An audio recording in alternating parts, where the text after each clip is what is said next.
Before I came downstairs this morning, I looked over the balcony and imagined my surprise when I saw this guy hanging out on my couch.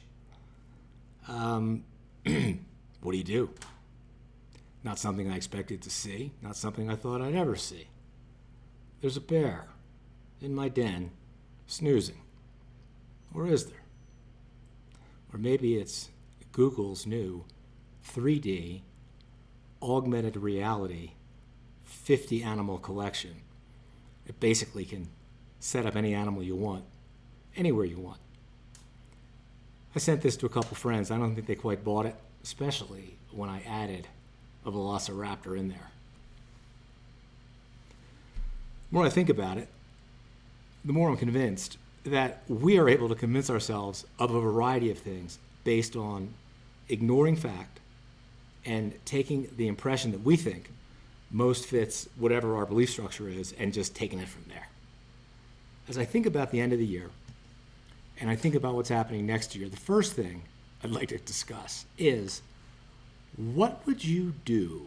What would you say? And how would you say it if you got to go back 1 year from now to 2019 and explain what was about to happen in 2020 with the full knowledge that you were there and experienced the entire thing? Just think about that for a second. Think about people that you know and how you would explain to them with a great deal of authority, veracity, conviction, and all these other things what happened in the past 12 months. How would that go? My guess is not well. That somewhere along the way you would hear someone say something to you, don't worry, the men in the white coats are actually your friends. And then of course it all happens. We can convince ourselves of so many things.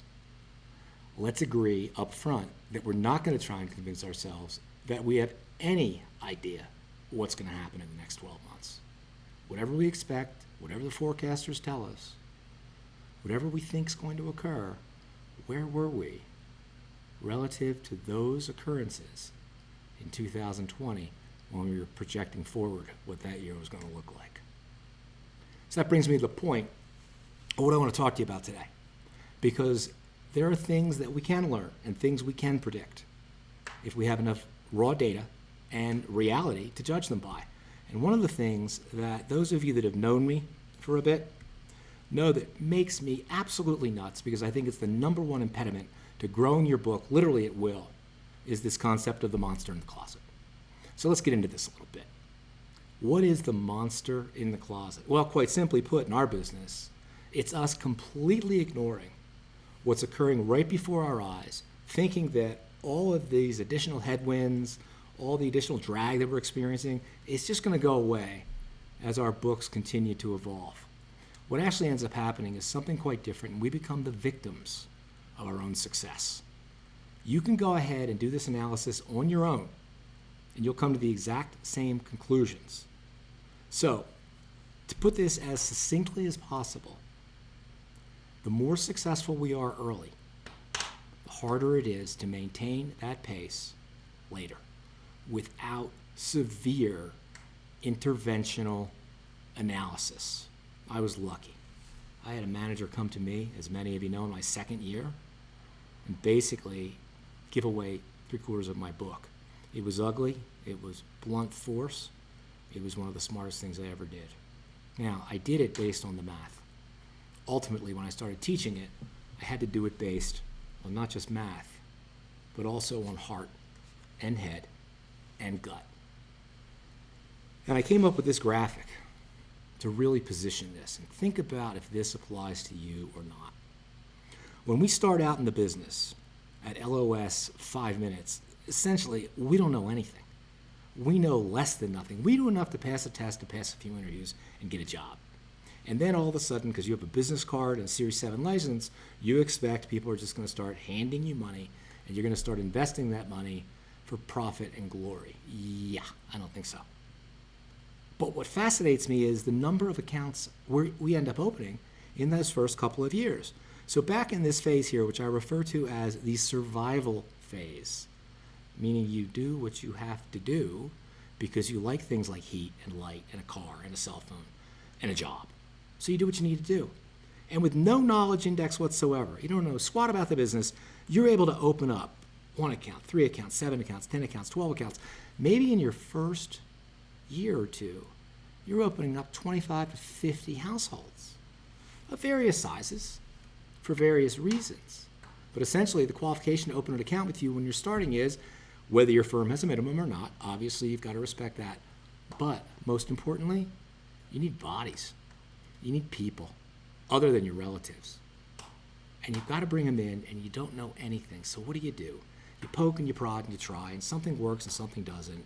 Some things work better than others. And after the first 2 years or so, maybe 3 years, you're still here. Awesome. So what happened? Well, you opened up a bunch of households. And maybe you opened, let's call it 50 in your first couple of years.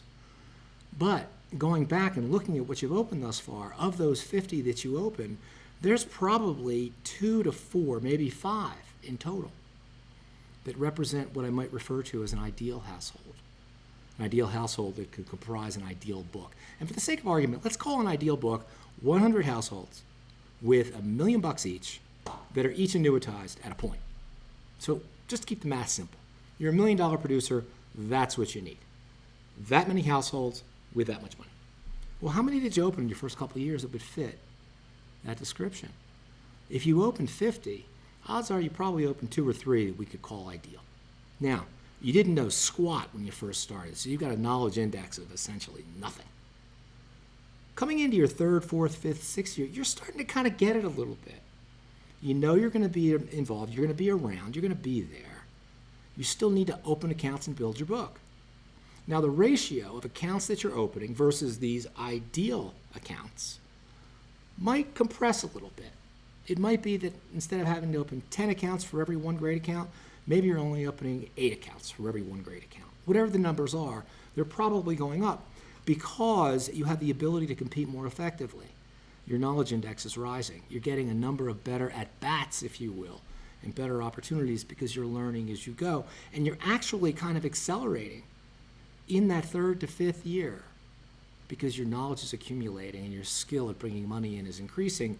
You're bringing in more and more ideal households. But you're also bringing in a lot of households that maybe aren't so ideal at the same time. So now you get out about 5th or 6th year, and maybe you've got 120, 130 households that in total, which is fine, doing okay on assets. But in total, maybe you only have 10, 15, 20 of these ideal households. And we know that's the case because when we look at a typical FA that's been in business about 5 years, let's assume at that point in time they have 100 relationships. Well, 10 of them, maybe 15 of them, are giving them 60 to 70% of their total productivity. The rest of them become a management issue. Because going back and looking, and if you had a manager like I did who came to you in the 3rd year and basically said, your entire book is just going to be down here, and you're going to give these to other people, what do you think I would have added if I only had these people to take care of and service as if they were the only clients I had? And that's exactly what I did. In the year I went from $380,000 the following year, from year 3 to year 4, to almost $700,000, almost a double. Why? A couple reasons. I didn't have the management issue here anymore to worry about. I only had the growth issue. And I wasn't buried. At the time, I was just beginning to learn the job with trying to deal with everything I needed to deal with. It was unbelievably instructive. It was terrifying, but it worked. Now, for those of you that are longer in LOS, 8, 9, 10, 11, you got good books. It's great. You've got that 100 million in assets, 80 million in assets, whatever the case may be. This problem is even more acute for you because those ideal households that may even make up 75 million of your 100 million only represent, of your 100 households, they represent 20 or 25 people. That's it. So what are you doing to give them time commensurate with what they're paying you? Odds are not much. And the sad part of that is, at the exact time you are really learning what's going on, your knowledge index is really growing, you are burdened by what you've done before. If you have promised people early on that you were going to take care of them like they were your own client and you're not doing that, don't tell me you're not stressing out over it. Of course you are. So what do you do? Well, one thing you can do is listen to the next video, because this thing is not only fixable, but also can provide a platform for you to spring into the best year you will ever have going into 2021. Click the next link in the video. Check it out. Let me know what you think.